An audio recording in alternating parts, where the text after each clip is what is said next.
Aaron, I want to start with you. We got big news this morning. We got the funding round, we got the cloud agreements, there's OpenAI, Microsoft, Amazon. Break it all down for us. What do we need to know?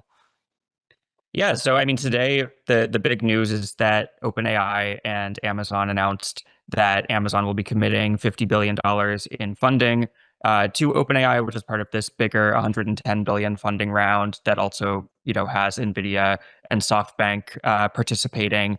And specifically, we're seeing that Amazon and OpenAI, as part of this, are getting even closer. They announced that OpenAI is going to be using Amazon's Trainium chips for training its models. And they also announced that there's going to be a bunch of new products that they're working on together that will have, OpenAI branding and that will run on Amazon's cloud, which is a bit of a departure from, the status quo up to now, in which OpenAI has only been available on Microsoft's Azure cloud.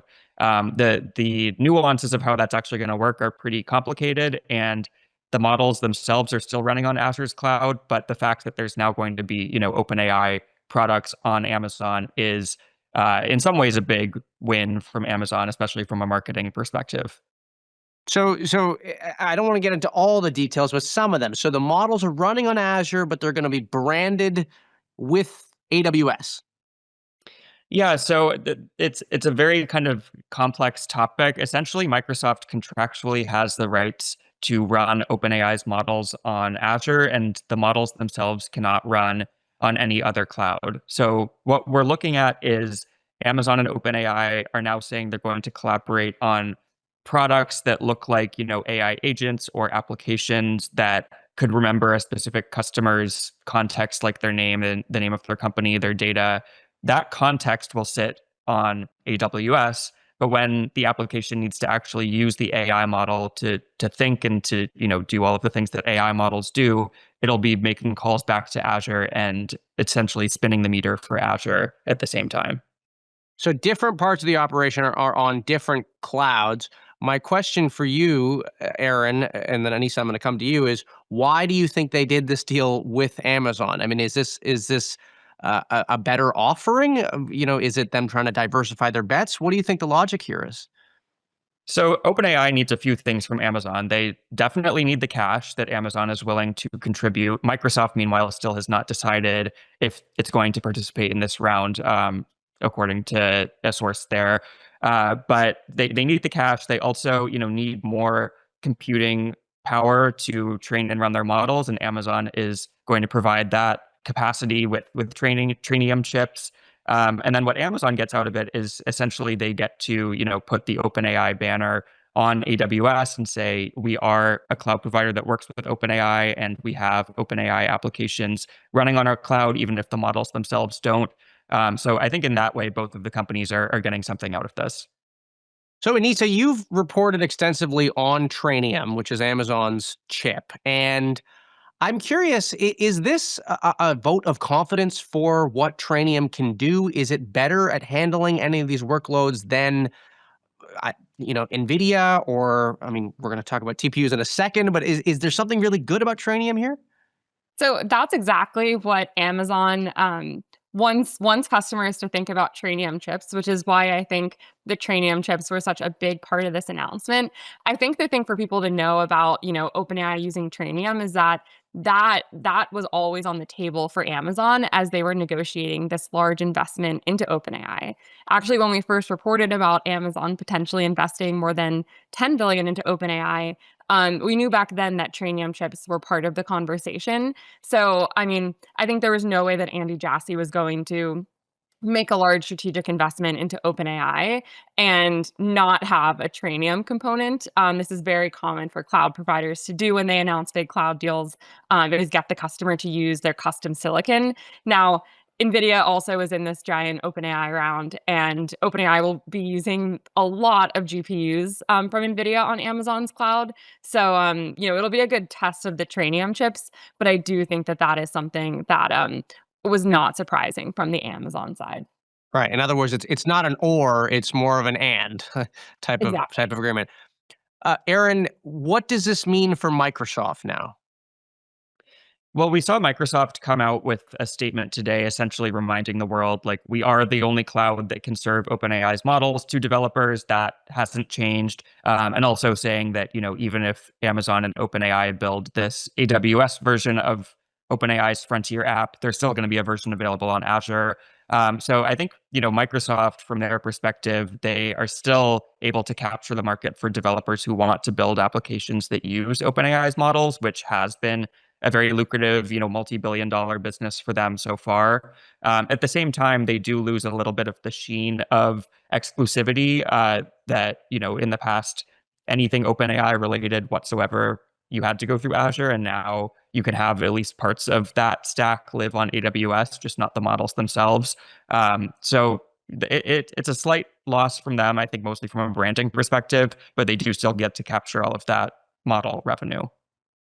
Anissa, I want to pivot to a different story, a related story, but you reported this week, along with our colleagues in the Asia Bureau, that Meta and Google have signed their own multi-billion-dollar deal. Tell us about what you found. Sure. So yeah, while OpenAI is signing this deal with Amazon and talking about Trainium chips, we reported this week that Meta just signed a very large deal with Google, in which Meta will be using Google's AI chips, which are called tensor processing units, or TPUs. So we had known that Meta and Google were talking for a while about a big TPU deal, and as you know, Meta also has done big announcements with NVIDIA and AMD. But this one is really interesting because Google has been trying to get its TPUs into the market. They already have Anthropic as a big AI customer, and now Meta is going to be using the TPUs in a big way. And now you just explained to us what the Trainium chip was good for. Is there something here on the workload side that TPUs are really good for that Meta would turn to them for? People are really excited about the TPUs, mainly as a viable NVIDIA alternative. So there's been a lot of excitement around TPUs potentially being less expensive than NVIDIA GPUs at certain AI workloads. The thing is, Google and NVIDIA both have to deal with supply constraints. So that is obviously, a major constraint on Google's end in getting TPUs into the market. But Meta is kind of taking a multi-chip strategy here. So they're not exclusive to NVIDIA, and obviously with the AMD deal, they're looking around for other options. But the way Google pitches it is that TPUs are just as good as NVIDIA chips, and they could be cheaper. Which we'll have to see exactly if that's true and what discounts people have, of course. Aaron, I want to step back here quickly and just look at the significance of all of these announcements in succession. I mean, this is a story we've been talking about. When will people diversify away from NVIDIA? What are the other alternatives? Will the hyperscalers' chip efforts finally pay off? This seems like finally a point where, I mean, you've got Amazon and Google; their chips are finally getting used in a big way. I don't know that anyone would argue this is bad news for NVIDIA, because we just saw that they posted monster earnings this week. But what does this tell you about the chip story overall? I think that one thing that's interesting about all of these chip deals is that they do tend to, with the exception of Google and Meta, they tend to come in tandem with funding rounds. I think OpenAI specifically is one customer that, Microsoft won originally as a customer by investing billions of dollars at once into. We're now seeing Amazon win OpenAI's business in tandem with a $50 billion investment. And I think we have seen, investors and shareholders in Amazon and in Microsoft questioning whether that is sustainable and whether, OpenAI is a customer that will be durable and will stick around even after these, investments are long in the rearview mirror. I do think it's really interesting that we're starting to also see companies like Meta turn to Google. I think that the big question for the entire cloud industry is just, how long this acceleration in demand for training jobs among like the AI labs, the companies building AI models, will persist, and if that'll continue to diversify. So far, it's looking like, yes, there is enough demand and enough competition between different chips that these newer chips are starting to take off in meaningful ways. And Anissa, I mean, one thing that is also interesting to me is it also shows us whose chips efforts are actually working, because we had another story this week that Meta was also thinking about designing its own chip, and really that effort seems to have fallen apart in some ways. Exactly. Yeah. Our colleagues GOT Wayne and Channer wrote about how Meta is shelving plans on its advanced AI training chip.